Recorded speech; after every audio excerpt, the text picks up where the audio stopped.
Hello my friends, the BLF academy के YouTube channel पर आपका स्वागत है। आप हमारे चैनल को लाइक, सब्सक्राइब और शेयर करें और लेटेस्ट अपडेट को पाने के लिए बेल आइकन को दबाना ना भूलें।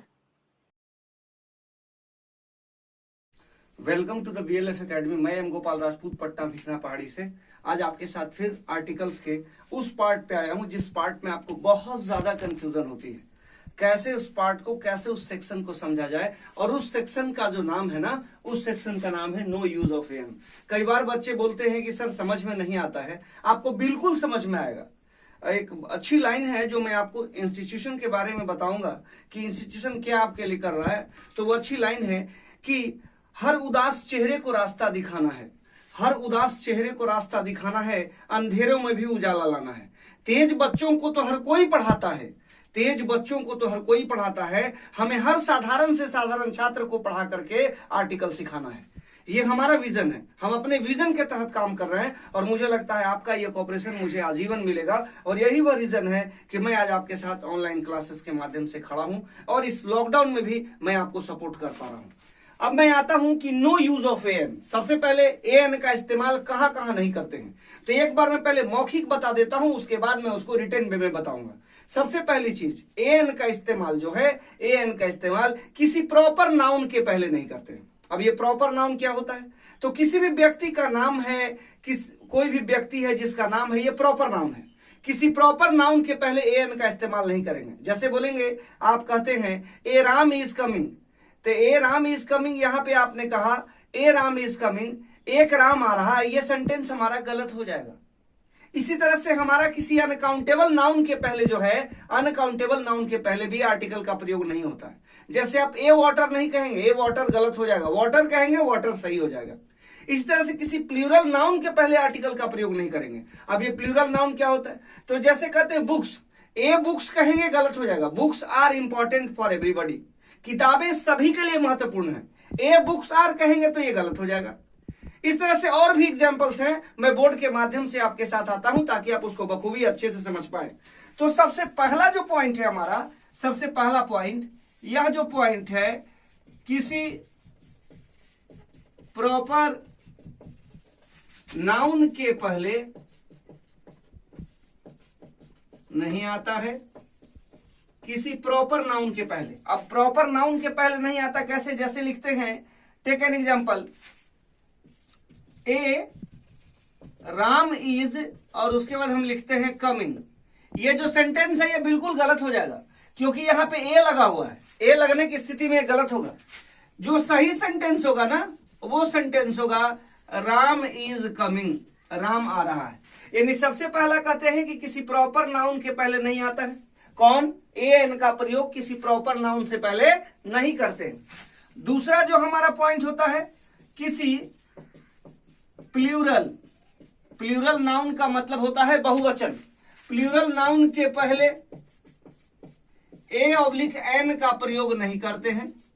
ए ऑब्लिक एन का प्रयोग नहीं करते हैं। जैसे प्लूरल नाउन में क्या होगा? बुक्स होगा। अब लिखते हैं a books are good. A books are good हमने लिखा। आपको लग रहा है सेंटेंस में ये नाउन है, तो ये नाउन क्या है? प्लूरल नाउन है। और ये यहां पे आर लगा हुआ गुड्स, लेकिन यहां जो ए लगा है ना, ये हमारा गलत है। सही जो हमारा सेंटेंस होगा वो हमारा होगा बुक्स आर गुड, किताबें अच्छी होती हैं। ये हमारा सेंटेंस सही है। नेक्स्ट जो हमारा पॉइंट है ना, वो पॉइंट है कि किसी अनकाउंटेबल नाउन के पहले एन नहीं आता। किसी अनकाउंटेबल नाउन, अनकाउंटेबल नाउन के पहले ए एन नहीं आता है। अगर कोई अनकाउंटेबल नाउन है ना, उसके पहले हम लोग एन का प्रयोग नहीं करते हैं। जैसे टेक एन एग्जांपल हम लेते हैं अनकाउंटेबल नाउन में। जैसे कहते हैं water is necessary for all, ये सेंटेंस हमारा सही है। लेकिन अगर हम लिखते हैं इसी सेंटेंस को, ये सेंटेंस हमारा सही है, अगर इसी सेंटेंस को हम कहते हैं a water is necessary for all, ये सेंटेंस हमारा बच्चों गलत हो जाएगा। क्यों गलत होगा जरा इसको आप समझेंगे। अभी मैंने कहा कि अनकाउंटेबल नाउन, तो ये वाटर जो है ये हमारा क्या है, अनकाउंटेबल नाउन है। और जब ये अनकाउंटेबल नाउन है तो अनकाउंटेबल नाउन के बगल में ये लग गया, इसलिए सेंटेंस क्या हो गया, गलत हो गया। कॉमन एरर में चाहे प्रॉपर नाउन आए, चाहे प्लूरल नाउन आए और चाहे अनकाउंटेबल नाउन आए, नाउन के सेक्शंस में ये बात आपको दिमाग में रखना है कि अगर प्रॉपर नाउन आता है, प्लूरल नाउन आता है या अनकाउंटेबल नाउन आता है। अनकाउंटेबल में दो सेक्शन आते हैं, मटेरियल भी आता है और अब्स्ट्रैक्ट भी आता है। तो चाहे वो मटेरियल है और चाहे वो अब्स्ट्रैक्ट है, ये जो चर्चा हमने करी है ये मटेरियल की करी है। अब अब्स्ट्रैक्ट की अगर चर्चा करते हैं, जैसे अब्स्ट्रैक्ट की अगर चर्चा करते हैं, अब्स्ट्रैक्ट का मतलब गुण होता है, गुण या दोष होता है। जैसे हम लिखते हैं honesty is the best policy, honesty is the best policy. जरा सेंटेंस को गौर से देखेंगे, यहां पे हमारा जो है ऑनेस्टी लगा हुआ, ये ऑनेस्टी जो हमारा है ये अब्स्ट्रैक्ट नाउन है। अगर ये honesty is the best policy ये हमारा सेंटेंस सही है, लेकिन ध्यान दीजिएगा अगर इसी सेंटेंस के अंदर अगर हमने द का प्रयोग कर दिया तो वैसी स्थिति में ये हमारा सेंटेंस जो है ये पूरी तरह से क्या हो जाएगा, गलत हो जाएगा।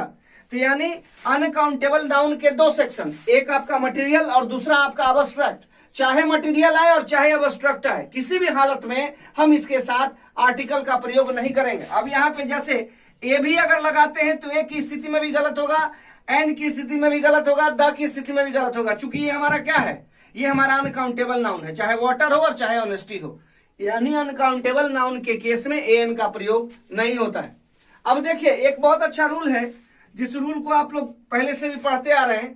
जैसे आपको मैं बताता हूं, तीन एडजेक्टिव्स हैं, तीन एडजेक्टिव्स। अब वो तीन एडजेक्टिव्स कौन कौन से हैं। सबसे पहला एडजेक्टिव जो आपका है वो आपका है पॉसेसिव एडजेक्टिव। सबसे पहला जो आपका एडजेक्टिव है वो आपका एडजेक्टिव है पॉसेसिव एडजेक्टिव। पॉसेसिव एडजेक्टिव जरा ध्यान देंगे, पॉसेसिव एडजेक्टिव में कौन कौन आता है, माई आता है, माई के बाद आपका आवर आता है, आवर के बाद आपका क्या आता है, योर आता है, योर के बाद आपका क्या आता है, योर के बाद आपका जो है हिज आता है, हिज के बाद आपका क्या आता है, हर आता है, इट्स आता है और आपका देयर आता है। ये सारे पॉसेसिव एडजेक्टिव हैं। क्योंकि इनसे हम क्या करते हैं, इन एडजेक्टिव्स को आई का माई, वी का आवर, यू का योर, ही का हिज, शी का हर, इट का इट्स और दे का देयर। अब देखिएगा एक चीज समझिएगा, दे का देयर। अब देखिए यहां भी बच्चों को कंफ्यूजन होता है। एक आपका देयर होता है THER देयर और एक होता है THEIR देयर। ये दोनों में कंफ्यूजन है। ये जो ऊपर का देयर है ना, ये हमारा प्रोनाउन और एडवर्ब दोनों है। ये प्रोनाउन और एडवर्ब दोनों है। ये प्रोनाउन और एडवर्ब होने की स्थिति में क्या होगा, इसको अकेले इस्तेमाल करेंगे तो ये सब्जेक्ट बन जाएगा। ये सब्जेक्ट भी बन सकता है अकेले और ये एडवर्ब भी बनेगा। लेकिन ये जो एडजेक्टिव है ना, इस एडजेक्टिव को सब्जेक्ट बनाने के लिए इसके बगल में नाउन का होना बहुत जरूरी है। बिना नाउन का ये कभी अपना सब्जेक्ट बना ही नहीं सकता। अगर सब्जेक्ट बनाने की कोशिश करेंगे तो ये सेंटेंस पूरी तरह से डेड रॉन्ग हो जाएगा, पूरी तरह से गलत हो जाएगा। इसलिए हमें ध्यान क्या रखना है मेरे बच्चों कि प्रोनाउन और एडवर्ब, जो प्रोनाउन और एडवर्ब है ना, प्रोनाउन और एडवर्ब की स्थिति THERE देयर की है और THEIR देयर जो है ये हमारा पॉसेसिव एडजेक्टिव है। इसको जब भी हम सब्जेक्ट बनाने की कोशिश करते हैं तो वैसी स्थिति में इसके बगल में नाउन चाहिए। ये अवस्था केवल इसी के साथ नहीं है बल्कि सारे पॉसेसिव एडजेक्टिव्स के साथ है।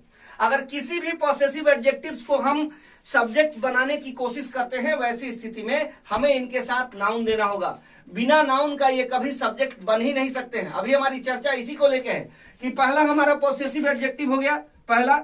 दूसरा हमारा जो हो गया वो हमारा हो गया डिस्ट्रीब्यूटिव एडजेक्टिव।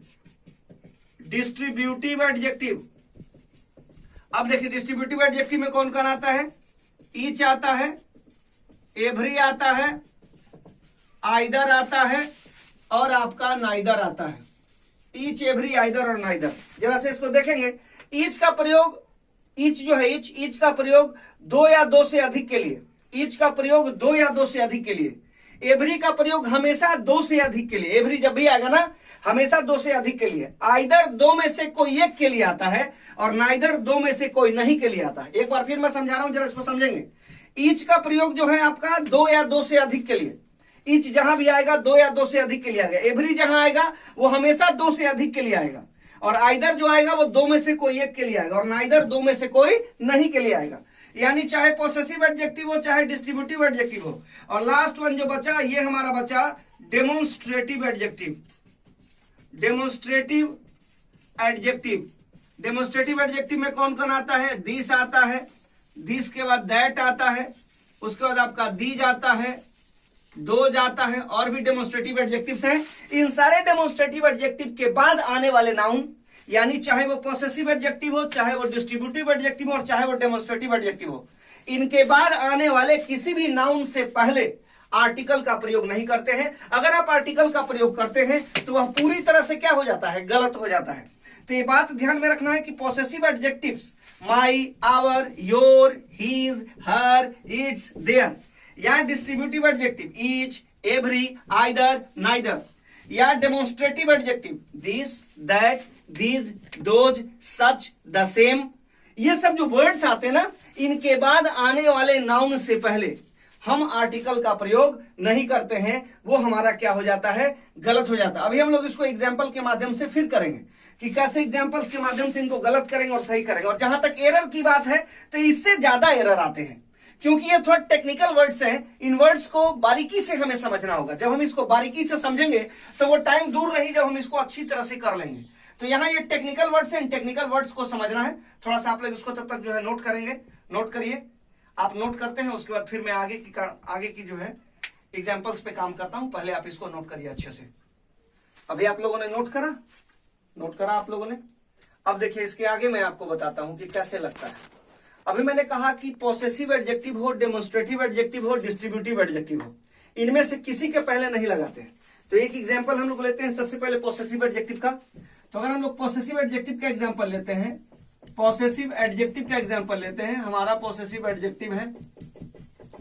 पॉसेसिव एडजेक्टिव का हम एग्जाम्पल अगर लेते हैं, जैसे हम कहते हैं यहां पे माई ए ब्रदर, माई ए ब्रदर। जरा सेंटेंस को गौर से देखेंगे। मैंने सेंटेंस में कहा माई ए ब्रदर, ये हमारा सेंटेंस गलत हो जाएगा। सही क्या होगा? माई ब्रदर, माई ब्रदर, ये हमारा सही हो जाएगा। क्योंकि पॉसेसिव एडजेक्टिव आया और उसके बाद अगर नाउन आया तो बीच में आर्टिकल का कोई पोजीशन नहीं है, आर्टिकल पूरी तरह गलत है। दूसरा हम चलते हैं डेमोन्स्ट्रेटिव एडजेक्टिव पे। डेमोन्स्ट्रेटिव एडजेक्टिव पे अगर हम डेमोन्स्ट्रेटिव एडजेक्टिव की बात करते हैं, कोई भी डेमोन्स्ट्रेटिव एडजेक्टिव ले लो, ईच ले लो, एवरी ले लो, आइदर ले लो, नाइदर ले लो, कोई भी ले लो। जैसे यहां पे कहते हैं each a person, each a person. अब ईच ए पर्सन कहा, ये हमारा पूरी तरह गलत है। ईच ए पर्सन कहा, ये पूरी तरह गलत है। अब हम अगर कहते हैं, सपोज करिए हम यहां पे कहते हैं ईच, और उसके बाद कहते हैं ईच के बाद हम कहते हैं ईच पर्सन, ठीक है, ये हमारा सही हो जाएगा। इसी तरह से हम कहते हैं क्या, ईच ए पर्सन, सॉरी एक सेकंड जरा ध्यान देंगे, यहां पे क्या मिस्टेक हो गया कि डेमोन्स्ट्रेटिव है, हमने डिस्ट्रीब्यूटिव का एग्जांपल डाल दिया। थोड़ा सा इसको गौर से देखेंगे। ये हमारा डेमोन्स्ट्रेटिव है, तो डेमोन्स्ट्रेटिव में हमको डालना क्या, जैसे कहते हैं this a book, this a book, this a book हमारा पूरी तरह गलत है, ये हमारा गलत हो गया। यहां हमारा क्या होगा, दिस बुक होगा। दिस बुक का मतलब हो गया ये हमारा सही होगा, क्योंकि यह है क्या, ये डेमोन्स्ट्रेटिव है, ये डेमोन्स्ट्रेटिव है, तो डेमोन्स्ट्रेटिव है तो दिस बुक सही है। डेमोन्स्ट्रेटिव के बाद बुक क्या आया, नाउन है, तो नाउन और इस एडजेक्टिव के बीच में आर्टिकल का प्रयोग अगर होता है, जो कि यहां हुआ है, इसलिए यह सेंटेंस गलत है। अगला हमारा है, इसके बाद जो हमारा टॉपिक है वो ये है कि अब हम डिस्ट्रीब्यूटिव की चर्चा करते हैं।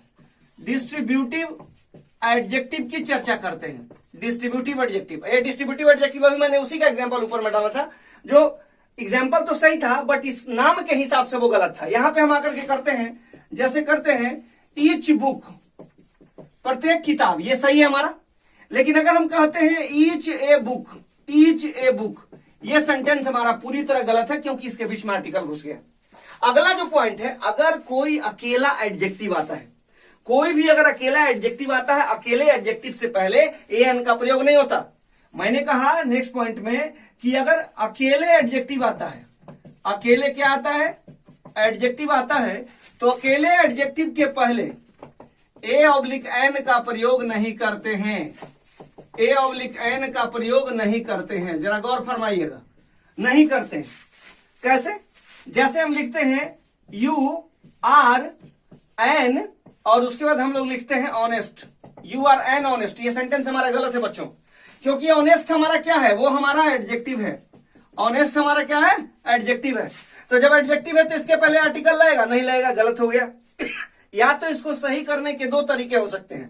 पहला तरीका हो सकता है कि यू आर, और उसके बाद हम लिखेंगे यू आर के बाद एन ऑनेस्ट की जगह या तो ऑनेस्ट लिखें, तब ये सही है, अकेला एडजेक्टिव है। या दूसरा सेगमेंट हो सकता है कि यू और यू के बाद आर हो जाएगा, एन हो जाएगा, ऑनेस्ट को रहने देंगे और इसके बगल में एक नाउन दे देंगे, पर्सन। अब हमारा ये सेंटेंस सही हो जाएगा। तो अकेले एडजेक्टिव से पहले आर्टिकल ए एन का प्रयोग नहीं करेंगे, लेकिन द का प्रयोग होता है। और द का प्रयोग किस केस में होता है, और द के एपिसोड में बताऊंगा, लेकिन थोड़ा सा बता देता हूं। किसी एडजेक्टिव के साथ अगर द लगता है तो वो हमेशा उसको प्लूरल नाउन बना देता है। जैसे कहते हैं द पुअर, मतलब दुनिया के सारे गरीब, द रिच, दुनिया के सारे धनवान। यानी द का प्रयोग उन एडजेक्टिव्स के साथ जब करते हैं तो वो एडजेक्टिव नहीं, वो प्लूरल नाउन हो जाते हैं। और जब वो प्लूरल नाउन होते हैं तो द लगता है, लेकिन ए एन का प्रयोग कभी नहीं करते हैं। ए एन के प्रयोग में वो हमारा गलत हो जाएगा। अब देखिए कुछ वर्ड्स हैं, जैसे आपका है काइंड ऑफ है, पोस्ट ऑफ है, पोजीशन ऑफ है, टाइटिल ऑफ है, रैंक ऑफ है। ये सब जो वर्ड हैं, इसके बाद जो नाउन आता है ना, इस नाउन से पहले अगर लगाते हैं आर्टिकल तो भी हमारा गलत हो जाएगा। जैसे कहते हैं क्या, सिंपल सा बात है, post of A clerk, post of A clerk, ये हमारा गलत हो जाएगा। क्यों गलत होगा, क्योंकि यहां ए लगा है। यहां सही क्या होगा, पोस्ट ऑफ क्लर्क, ये हमारा सही होगा। पोस्ट ऑफ क्लर्क हमारा जो है ये हमारा सही होगा, क्योंकि मैंने कहा कि kind of, post of, position of, rank of, title of, इनके बाद आने वाले नाउन से पहले आर्टिकल का प्रयोग हम लोग नहीं करते हैं। तो इस तरह से हम लोगों ने no use of a an को इस एपिसोड में देखा। अगले एपिसोड में हम लोग द का यूज देखेंगे कि द का यूज कहां कहां करते हैं। आज मैंने आपको बताया कि कहां कहां पर ए एन का इस्तेमाल हम नहीं करते हैं। मुझे लगता है आज की क्लास के लिए इतना आपके लिए काफी है। इतना पे अगर आप मेहनत करते हैं, निश्चित रूप से आपके दिमाग में जो ए एन का कॉन्सेप्ट है ना, कहां नहीं लगाना है, ये आपको क्लियर हो जाएगा। और इतना आपके लिए काफी है। और आज के वीडियो में इतना ही। अगले दिन फिर मैं आपसे मिलता हूं, तब तक के लिए बेस्ट ऑफ लक। अपनी तैयारी अच्छे से करिए। Thank you very much. Thanks for watching the video. Please like, subscribe and share it.